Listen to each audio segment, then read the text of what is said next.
ndakuenda paverse verse 19. The Bible says, all that openeth the womb are mine, all your male livestock and the firstborn of the cow and the sheep. Verse 20. Firstborn of a donkey you shall redeem with a lamb. Parutaurwa nyaya firstborn. Let's understand in this context kuti Mwari chavari kubata as firstborn ndi Israel wacho. Israel is God's firstborn. And now pane zvavataura Mwari kubva paverse 12 kusvika paverse 15. Mwari vari kuedza kuita single out Israel because pane danger, potential danger iripo yekuti Mwari ari kuramba achidzokorodza chinhu ichi kuti hanzi pavhesi ya 12, take care lest you make a covenant with the inhabitants of the land which you must go, lest it become a snare to you in your midst. You shall tear down their altars and break their pillars and cut down Asherim. Ndo pari kutanga kutaurwa pamusoro paashera kana kuti pabaal worship. Mwari vari kutovapa warning kudhara kuti iwewe Israel, you are my firstborn. Saka ndine expectation kwauri iwe Israel, you are my firstborn. You can't be put in the same yoke nevanhu vasinganamati. You cannot make a covenant with them because inini Mwari, I am in covenant with you. Iye Mwari wacho, he is a jealous God. He does not want to share Israel with other gods. So isusu sema intercessor, our nation where we are now, the dilemma that we have in our nation is that our national leadership, we are actually yoked on things that don't worship God, on things that are against God, on altars and on idols. Kunoombererwa, kunotaurwa ropa remagamba, panoitwa maprayers ekuti ropa iri rakadeuka, and the whole nation is identified with that blood. As a result, if God is to execute his plan in Zimbabwe, these things must be dealt with. Because God cannot deal with us until and unless we obtain firstborn status.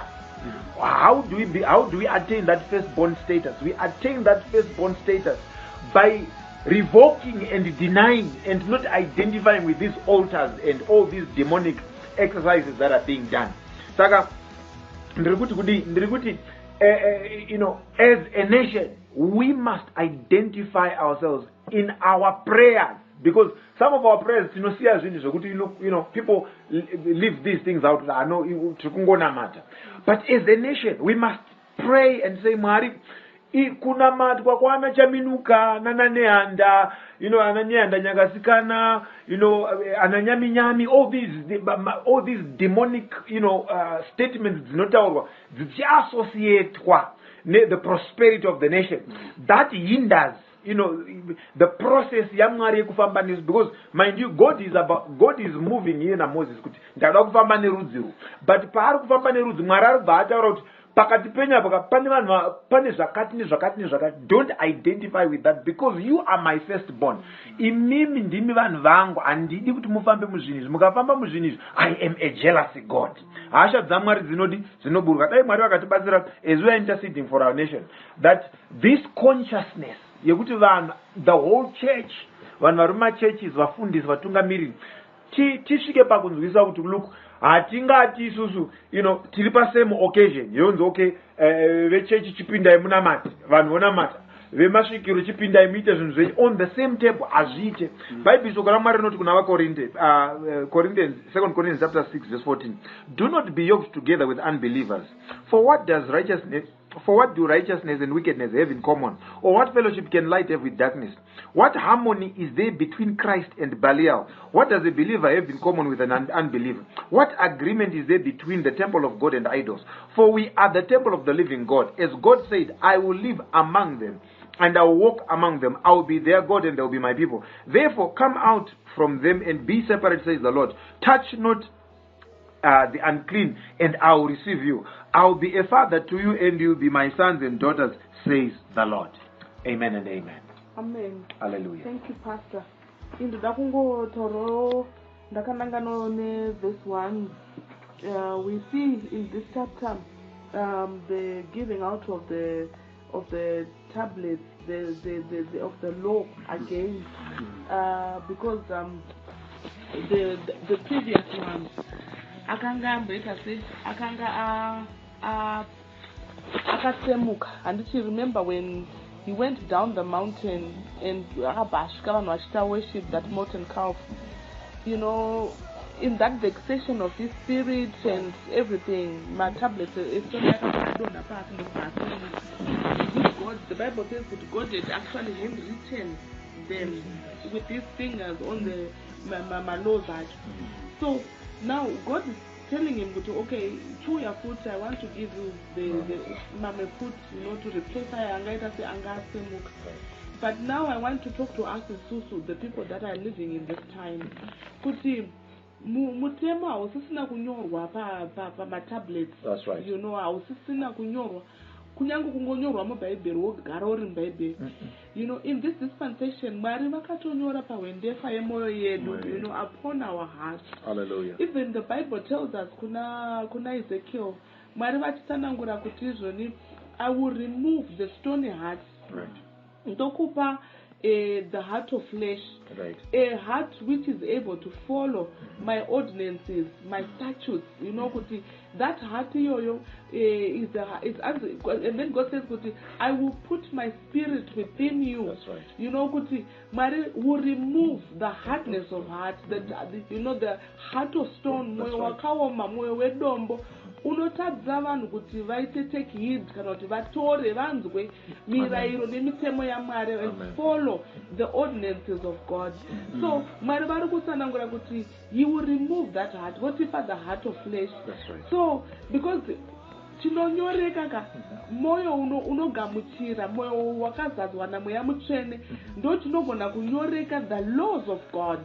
So isusu as intercessors, and even as any other Christian, chinofana kuitika matiri kunyorwa kwemirayiro yaMwari pamoyo yedu, so that we are able to follow. Chinhu chawinacho chakanyorwa maurika unochiita than chinhu chekungoti chiri kupiwa sepepa rawapiwa kuchikoro kunzi aya ndo rules and regulations epachikoro panapa, you break them, mamwe wacho hautomboarangarira, but chinhu chiri within you chakanyorwa mauri unochirangarira, because shoko raMwari rinotaura kuna Hebrews chapter 8. Let me read Hebrews 8 verse 10. It says, Hebrews 8 verse 10, for this is the covenant that I will make with the house of Israel after those days, says the Lord. I will put my laws into their minds, you know, and write them in their hearts. And I will be to them a God, and I shall be to me a people. You know, God is saying, He will put His laws into our minds. That's right. He will write them. So, no apa vakanga vachipiwa the tablets of stones avairatidzwa uyu ndiwo murayiro uyu, but kwatiri murayiro waMwari uri matiri isusu. Verse ya James chapter 1 verse 21. James 1 chapter 21 says, wherefore lay apart all filthiness and superfluity of naughtiness, and receive with meekness the engrafted word, which is able to save your souls. You know, kuti kunyorwa nerunyorwa rwaMwari, kuti pamoyo pedu panyatsonyorwa kuti, you know, kuti we lay aside, we lay apart all filthiness, you know, and togamuchira zvakanyorwa naMwari pamoyo yedu. So inini ndiri kuda kuti tizvi-encourage kuti ngative vanhu vanonyoreka pana Mwari. When we are being taught the word of God, as we read His word, Mwari vari kutonyora pamoyo yedu ipapo. We know the things that zvisingadiwe naMwari, zvikunzi naMwari havazvidi.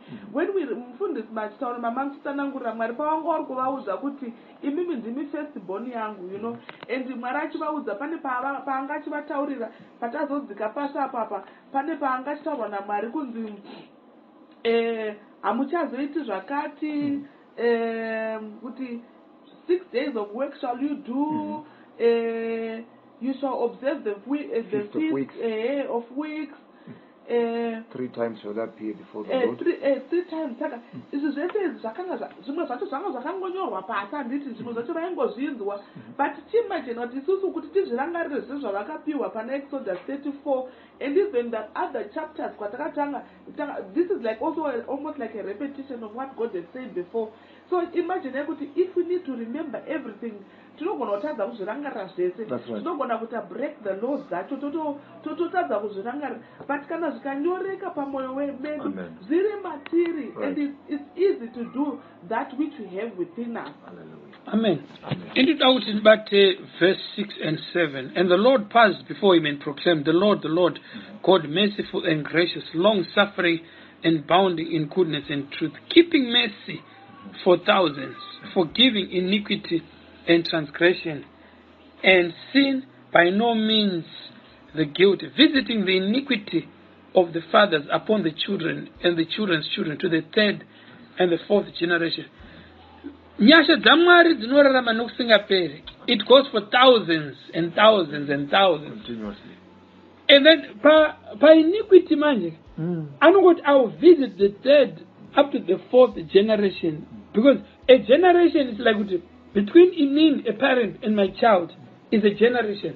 Between, for example, Inin and my first daughter, that's a generation. Here, ajato mwana wake, that will be another generation.